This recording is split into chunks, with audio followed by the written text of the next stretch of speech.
It's Shel from Paper Rock TO Studio. Today I'm sharing with you a piece that I did on 140-pound watercolor paper that was inspired by a challenge from a group called Journal Junkies and Mindful Art. Apparently they have weekly challenges. I'm not sure how I got in that group. I guess I asked to join. Sometimes people put me in groups and I don't even know, and it's crazy. But anyway, the challenge, the theme is magic for the month, I think, or maybe the week, I'm not sure. And the challenge was to use only black, gray, and red. And I was in kind of a, I don't know, magic-y, dark mood, and I decided to do this challenge. There's so much stuff available out there on Facebook and other places. I mean, there's groups for days. There's creative people everywhere. There's so much inspiration. There's no reason to say, I don't know what to do. Because if you don't, just go out there and find a challenge. That's what I do. If I'm not, feeling like I know what to do that day, I just go and look for something that sounds interesting, sparks my interest. It can even be, some nature, a picture, a word, a thing that was on an advertisement on television. These things all spark my creative idea, and then I think, oh, I'm going to do that. So that's what happened with this page. I don't know that I'll be doing a lot of their challenges. I don't know if I'll ever do another one of their challenges, but I might. I don't know. So anyway, started out the page by doing some collage using some black and white napkins and some printed tissue paper that had different text and music on it. I think the tissue paper is from Hazel and Ruby, and I think I got it at Michael's. And then the napkins are probably from napkin swaps that I've been in, or Happy Mail that people have sent me, or sometimes I do buy napkins, but I think most of my collection is from other people. Because they're fun to collage with, and I often start my mixed media pieces this way just because I enjoy it. It's a way to break up the white of the page and or canvas or whatever you're doing, and get started. I thought it was interesting that when I was peeling apart the layers of the napkin with the floral patterns on it, that the second layer had some ghost ink on it, and so I decided to use a few pieces of that. I really like how this beginning layer started. Most of it gets covered up, but I enjoyed doing it. So then the next thing I did, once all my pieces were collaged down with some Liquitex fluid matte medium, because these are all very thin papers, I got some heavy body acrylic paint in titanium white and carbon black. I like finger painting with heavy body paint because it has viscosity to it. It has a feeling, and you can feel it on your fingers. So I think it's fun, so that's the reason that I use those paints. And I just am mixing them together, making some grays, darker, lighter, and then filling in the extra space, unifying everything, all the collage on the page. And then I give that a quick dry, and then further unify the collage by using my 2-inch soft rubber brayer and some white gesso. And I just randomly, very casually and loosely put some gesso on my background. It kind of, when you're collaging with things, especially in a black and white, you still, no matter what you do, you still see those black and white things. You know what I'm saying? Like, they're very stark. Black and white's very stark. So you really got to do something to unify everything and make it so that your eye isn't automatically drawn to a specific area of the piece. Up here at the top left-hand corner, that one's going to have to still be dealt with a little bit.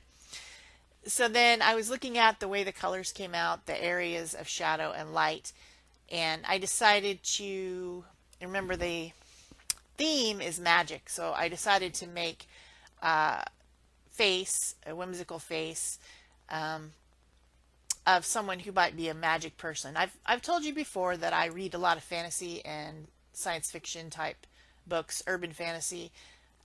That's how I relax. At night, I read. Sometimes in the middle of the day, I read just to calm myself. It helps me to focus on something and remove my consciousness from my head for a while because I have a lot of things going on in there. And sometimes I just need to relax. I need to calm down. And the way that I do it is to read. And I enjoy urban fantasy. So this is sort of that type of an idea. Um, I decided to add a raven. I've been thinking about ravens a lot, and I'm actually going to do a large piece as a gift for someone um, by the time Christmas happens, hopefully. So I've been looking at pictures of ravens. I have a raven board on Pinterest. Uh, the person that I'm going to be making the piece for is really interested in Vikings and the mythology that the Vikings apparently followed, which one of their persons was Odin, and Odin had two ravens, and I'm not even going to try to pronounce their names. One starts with an M, and it ends with a J-E-R or a J-H-E-R. I don't have any idea how to pronounce them, but I was talking to this person, and he was like, "Yeah, I want to get a tattoo of ravens." And anyway, all of that resulted in me deciding that a good gift would be to make a canvas, probably paper painted, with some ravens. So I already had ravens on my mind, and I decided to put a raven on this magical person's shoulder. It could be a crow, or it could be a blackbird. I mean, it does have the big curved beak, but I'm still researching how you can really, besides size, how you can really tell these birds apart. They all just look like blackbirds to me. So I don't know. So I made my drawing in mechanical pencil, soft chubby graphite. Then I went over it with a black Stabilo All pencil, which is a water reactive pencil, to darken up everything and to begin my shadows. This is going to be a dark piece. It's going to be shadowy. So uh, I blended out the Stabilo with a water barrel brush, a flat one that has a very flat bristle to it, which is different than the ones I normally use. All my other ones are currently soaking, trying to get them unstuck. So I had the flat one, I used it, it worked good, and I actually enjoyed it. So then I got out some India ink, and I just got the white and the black. This is Dr. P.H. Martin's India ink, but any India ink would work. I just happen to have these sets.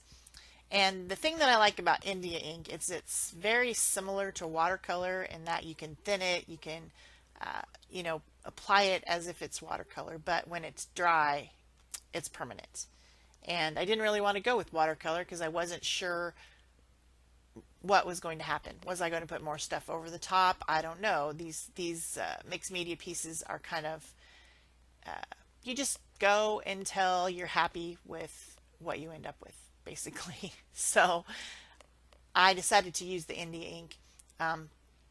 Also, in the black and white in particular, not necessarily all the colors, but they are very opaque. So the effect would have been different had I used a watercolor. It would have been a lot more translucent. Still, I decided if maybe I would have preferred it to be more translucent, but it's what I went with. So I'm using a flat brush, and I am going to get myself some new brushes, and I'm going to find some that have acrylic handles. You'll see me with this one peel the paint off of it in a second. All my wooden handle brushes get abused. They lay in the water, they get too much water, they soak up the water, then they break the paint off of the surface of them, and they all look terrible. They all look terrible. And where these brushes came from, I don't know. I've picked them up over the years. I can't tell you specific brands or anything about brushes. I have a huge container full of brushes that I've been collecting for years. So I just know which ones I like the tips of. I know that I like a certain style of brush, but as to brands or anything like that, don't even know. So you'll see a lot of fussing in this piece. I could have fussed a lot longer. I did make myself stop, but this is kind of how I paint. I have sort of an idea. I do something. If I don't like it, I change it. I go over it. I think that's probably how most people paint. So things change a little bit. Not a whole lot. My basic concept stays the same, but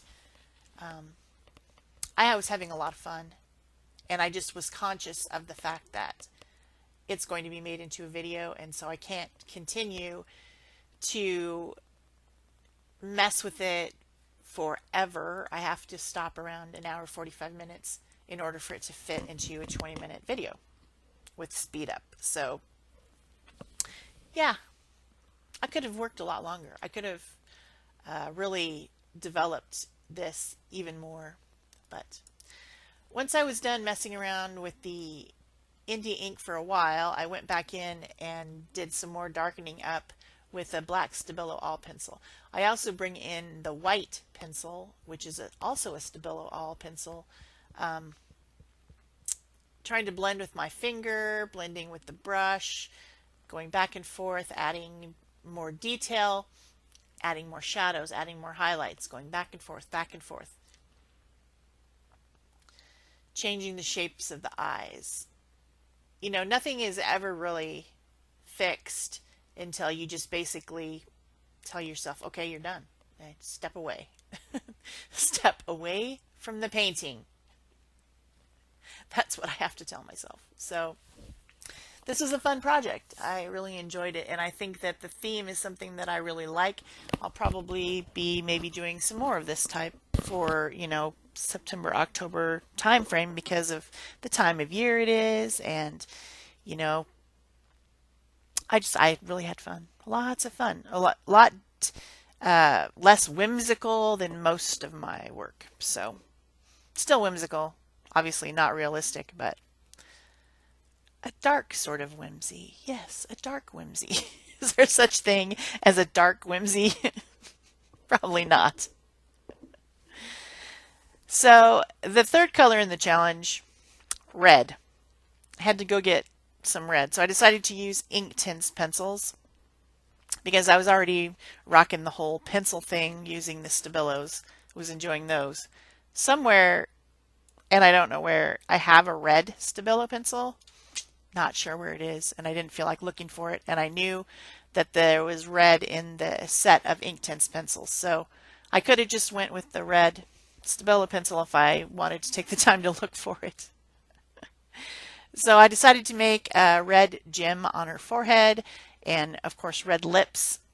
Put some red on the eye of the raven, and some little bit of red in her eyes as well, because I think the raven's probably her familiar. She's probably a witch, and her familiar animal is the raven, and they talk to each other telepathically. And so when they're talking telepathically, each one gets a red glow in their eyes. That's my theory. So here I am fussing some more. I decide I'm going to maybe blend a little bit. It gets too black. I lighten it up, you know. Back and forth, back and forth. The only thing that didn't end up in the video at the end is that I ended up adding a little bit of red under her eyes, like right at the top of the cheekbones.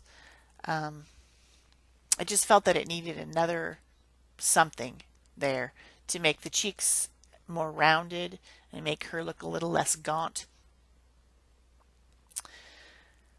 So I hope you guys are enjoying this video. Please, you know, give it a thumbs up. Leave a comment so I know who was actually here, of course. subscribe if you haven't already, and don't forget to turn on that bell.